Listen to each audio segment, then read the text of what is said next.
Radev got a decisive win, but extremely fragile, because at least a third, if not half of his vote, is the vote of the frustrated people endlessly hoping for a better reality. Hi, my name is Spasimir Domaradzki. I am an assistant professor at the University of Warsaw, Visegrad Insight fellow, and I encourage you to listen to our podcast. Welcome to the Visegrad Insight podcast. We bring you global experts on the future of democracy, security, and economy. The leading voices from Central Europe and on Central Europe. Hosted by editors of Visegrad Insight. Powered by Respublika Foundation from Warsaw, Poland. It's Monday, 20th of April 2026, and we're just one day after elections in Bulgaria. Mr. Radev, leading progressive Bulgaria party, won a landslide majority in the new parliament and is likely to consolidate power after 8 elections in the last 5 years, which was an era of great instability. Now, what would the stability of a political direction under, President Radev can mean? I'm going to ask my guest, expert and fellow of Visegrad Insight, Spasimir Domaradzki, who's here with me in Visegrad Insight Respublika Foundation office in Warsaw. Welcome, Spas. Thank you, Wojciech, for having me.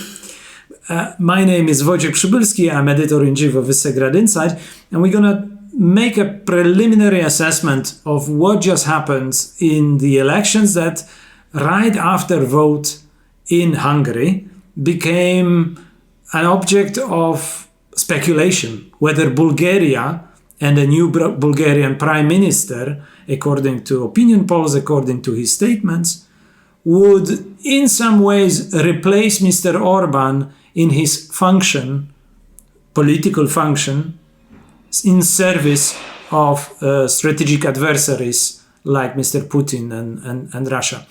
So, Spas, let's unpack first the election result. What just happened? What do we know? And what we know for sure, where are the unknowns about Bulgaria? Thank you, Wojciech, for the invitation. And indeed, I think this is a very important conversation because we are just less than an hour after the announcement of the final results.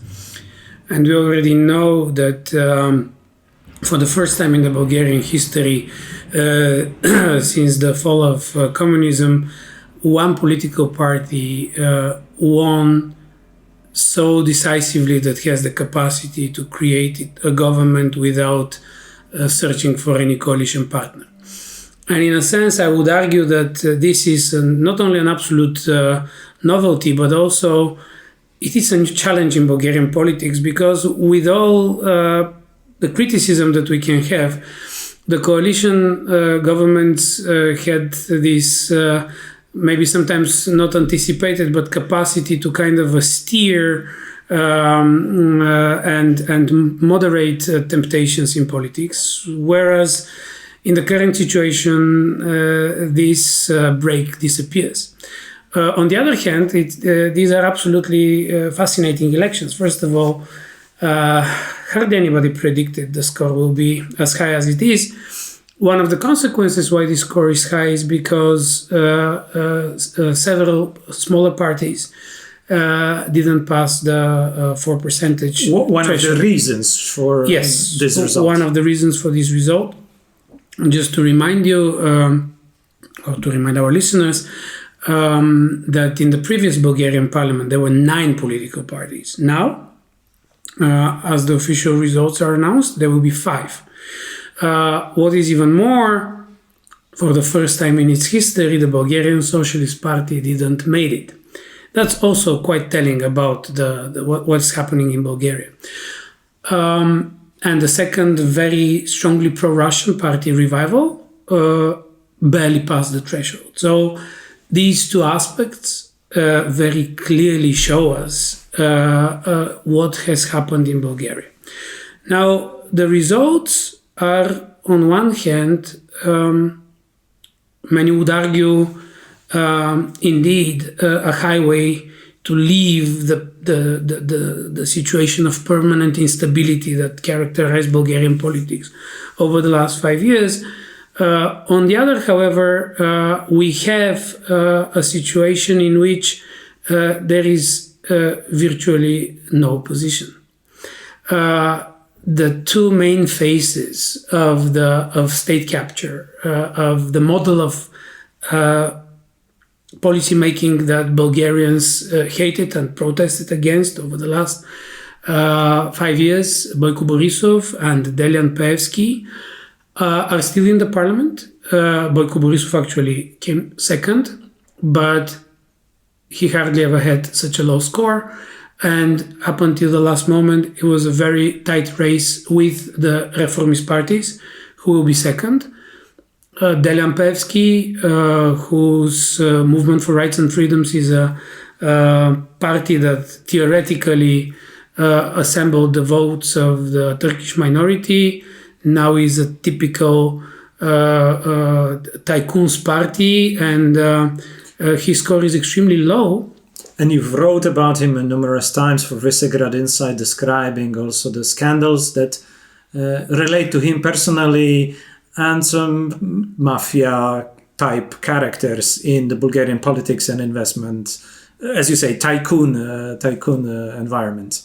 Exactly, and now it's fascinating that this tycoon and really bad character in Bulgarian politics accuses the Ministry of Interior for the low score of its party, because the Ministry of Interior over the last 2 months was fighting against vote buying and just for the record managed to confiscate approximately 1.5 million euro money that were supposed to be assigned for vote buying, and that was actually the key model of Delyan Peevski's endurance in politics. Hence, what Radev now obtains is an enormous political capital and enormous hope among Bulgarian voters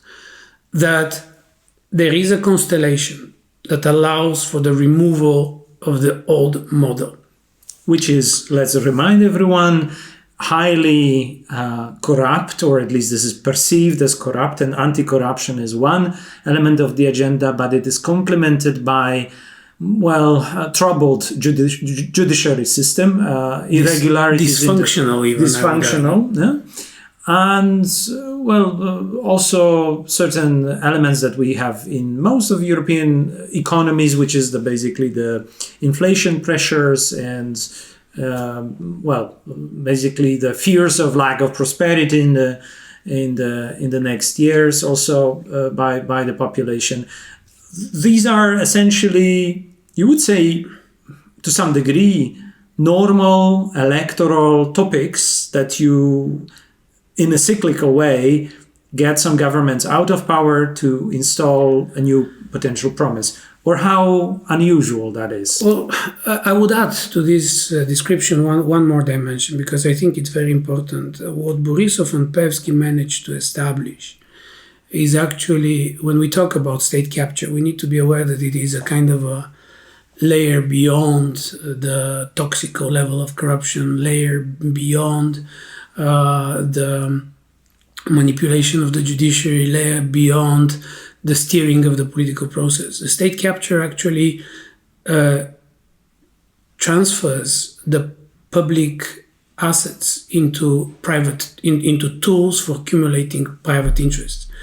And in that sense, what has happened in Bulgaria during these elections is that people, if we can use this soccer analogy, gave a red card to all political parties, with the exception of the new potential savior that is coming to wipe out the old parties and establish a new Bulgarian strong state with functioning institutions.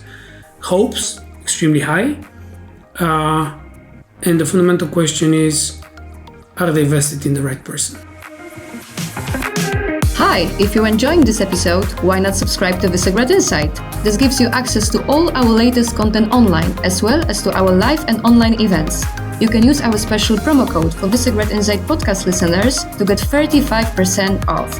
Just go to visegradinsight.eu, choose a yearly subscription, and apply code Visegrad35. And now, back to the podcast. We will have, obviously, by what you're saying, a great area for comparison of, as we started this conversation, of election moment and the consequences for Hungary. There is also a politician that has completely different cards on his deck, but he lives a similar moment of great hope and expectations. We've unprecedented, in Hungarian case, in a European case, a model of two-thirds majority, a very strong constitutional majority. Radev in Bulgaria does not have it, but, as you say, this is still so strong mandate that no politician in at least 5 years have enjoyed. I don't know to what extent anyone enjoyed in the modern history of Bulgaria. Now, this is the moment to ask the question about who Mr. Radev is. Indeed, and I think this is the essence of the challenge related to where Bulgaria is heading, because I would argue that we can identify at least two faces of Rumen Radev. The first one is the one that we had the possibility to see over the last almost 8 years as the president of the country, where he was on one hand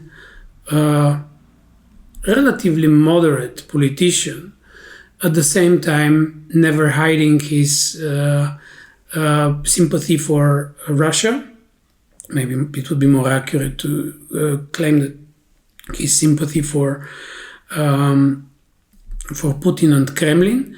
A politician who also searched the opportunity to hide pro-Russian narratives behind arguments related to Bulgarian national interests, Bulgaria first, Bulgaria priorities, arguments that were kind of creating the feeling that Bulgaria's membership in the EU and in NATO is somehow not necessarily always in line with Bulgarian interests. His position became extremely noticeable, especially after 2022, the full-scale Russian invasion on Ukraine, when Radev's position was, to say the least, very modest, or maybe we can call him a dove, towards Russia, searching for peaceful solution, condemning or splitting the guilt between Ukraine and Russia, critically assessing the support for Ukraine and all these elements that kind of build this picture. So this is one phase of Radev. Radev as a person, and I think in a sense, fair enough, this is his political position, this is his political view, and this is what actually managed to consolidate the leftist pro-Russian vote around him. Yeah, and it's important to mention here that in Bulgaria, sentiments related to Russia overall are not universally negative, like in countries of the North Central Europe, but also due to historical facts. At some points in time, Russia has played the positive role of liberator from the Turkish enslavement, so 19th century nationalism, and in a way progressivism, maybe, to which Mr. Radev refers, have an element of this twisted, logic after which Russia became what it became again as an imperialist power, trying to use the satellite country of Bulgaria. I'll be a bit more critical because I think that this narrative about the liberation is constantly enduring in Bulgaria because there was never a serious reflection on the post-communist narrative in the country. Then again, if you look at the history of Bulgarian-Russian relations, you will notice that there are numerous, both symbolical and very up-to-the-point issues that deserve a more honest assessment. First of all, Bulgaria celebrates as its national day the day of the signing of San Stefano Treaty, on which Bulgaria, in which there was no Bulgarian representative. This treaty never became a reality. It only built a Bulgarian national myth about the unification of vast territories, most of which are contemporarily in the neighboring countries. Therefore, this argument is kind of it really deserves a reflection. But leaving that aside, since 1878 up until the Second World War, there was no single war conflict in which Bulgaria and Russia were on the same side, which is also quite telling that this narrative about the Bulgarian pro-Russianism is a very skillfully enduring narrative that actually preceded the communist past. But coming back to that point, we were talking about the second phase of Radev. And the second phase of Radev is the phase of a potential reformer. He built this position when people went on the streets in 2020 and 2021 against Boyko Borisov's government, the then third Borisov's government. And Radev sided with the protesters, but sided in a way which resembles, in my mind, the attitude of Poroshenko towards the protests in Euromaidan in 2013. Ukrainian pro-Western potentially Ukrainian, theoretically pro-Western politician, but most importantly oligarch, who was having his own interest in being aware that siding with the protests will not only save him, but will strengthen his position in the next distribution of power, and that's exactly what happened. So Radev sensed, I mean, I would argue it's not only him in general, there is this awareness, if you have a protest, it's better to kind of try and join it than to contest it, because if the protest will be successful, you'll be wiped out. And Radev tried, together with the Bulgarian left, with the Bulgarian Socialist Party, they sent numerous post-socialist politicians to kind of enter into the fabric of the protests. They created various movements. They were short-lived in the next parliaments. But then he took that position. Afterwards, throughout this whole political crisis of 5 years, consistently reminding that he's pro-protesters. And when in 2023 and 2024, the reformist parties, We Continue Change and Democratic Bulgaria, really wanted to push forward part of their agenda, which was joining the Eurozone and the Schengen zone, it became apparent that they can only do it through a toxic coalition, a toxic cooperation with Boyko Borisov and Delyan Peevski, and they entered that. Then a new narrative was being coined. They betrayed their raison d'être, their reason for existence, and Radev is now the only savior that can change the model. Right. Thanks for unpacking this exactly with a deeper background on the cultural or political cultural context of also the Russian element in Bulgarian politics. It's clear that through the Soviet era, Bulgaria was in the zone of influence of Moscow, and it was as violated, and the opposition, democratic opposition, was violently suppressed also in Bulgaria. But there is an electoral base which Radev uses with the sentiments that have been built and anchored in both the long history that was manipulated during the communist times, and he links and skillfully gathers all of the base of the socialist base in Bulgaria.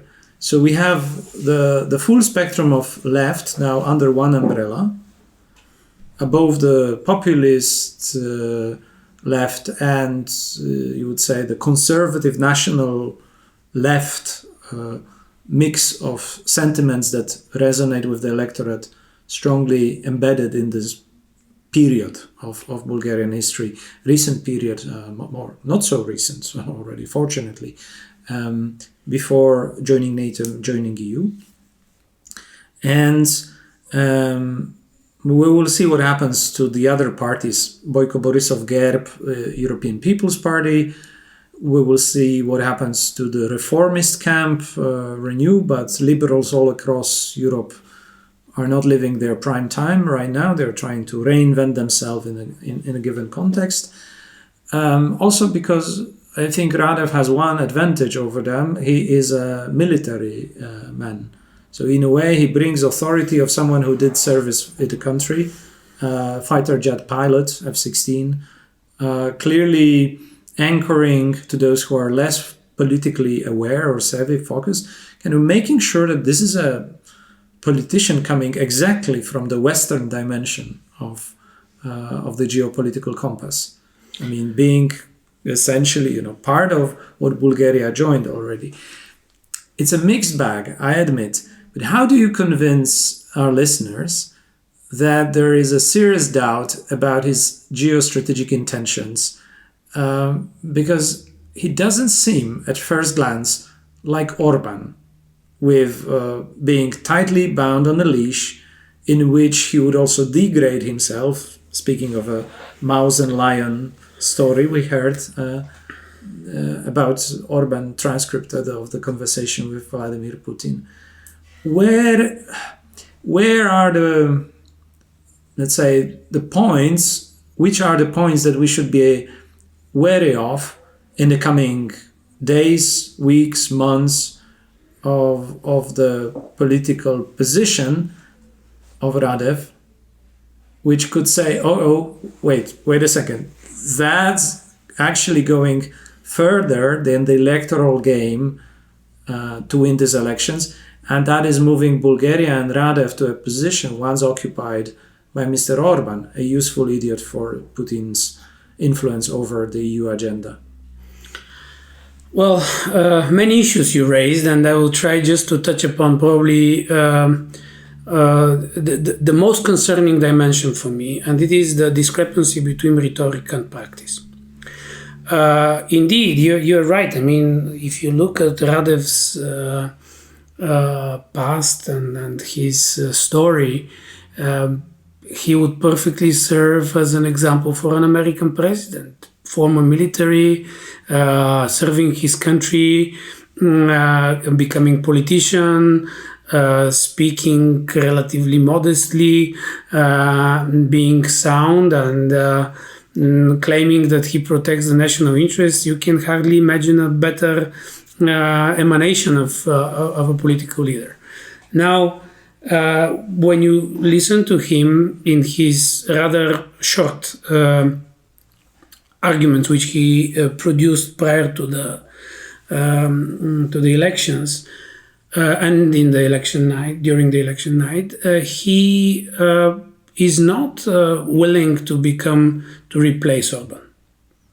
He's not claiming that he will now all of a sudden show Brussels where the border lines are and how the things should work. No, he's saying that it is the EU that is our orientation. He says that it is the EU that is the source that requires our energy in order to strengthen the Union, to restore its place as economically competitive and strategically autonomous entity. So kind of you would say, well, he is pro-European. He mentions officially politicians with whom he kind of associates, mentioning Meloni, mentioning Macron.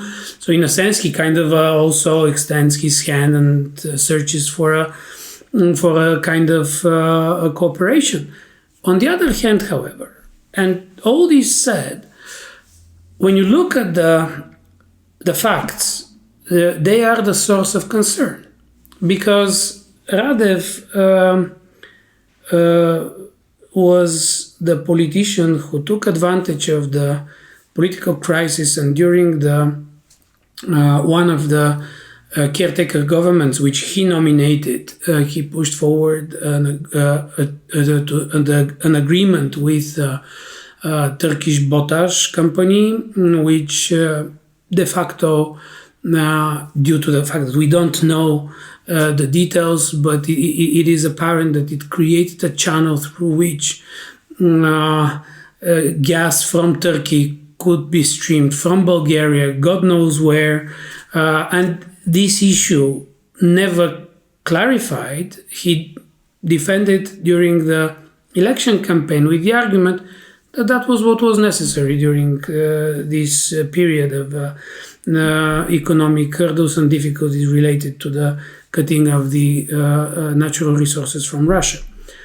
However, you also see in his narrative, in what he says about Ukraine, in what is his genuine political base, that this is not the pro-Western, pro-enthusiastic, pro-European part of the Bulgarian society. And Radev managed to bring together, to consolidate the left pro-Russian and to attract the frustrated people who want a genuine reform, exactly with his image as a strong person. However, it will be extremely difficult in a longer term for him to keep these both sides together.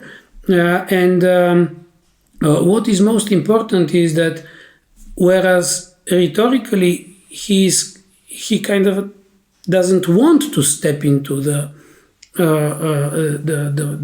shoes of Orbán, we will only see which forces behind him will determine his position and attitude, not only in Bulgaria, but also in Europe.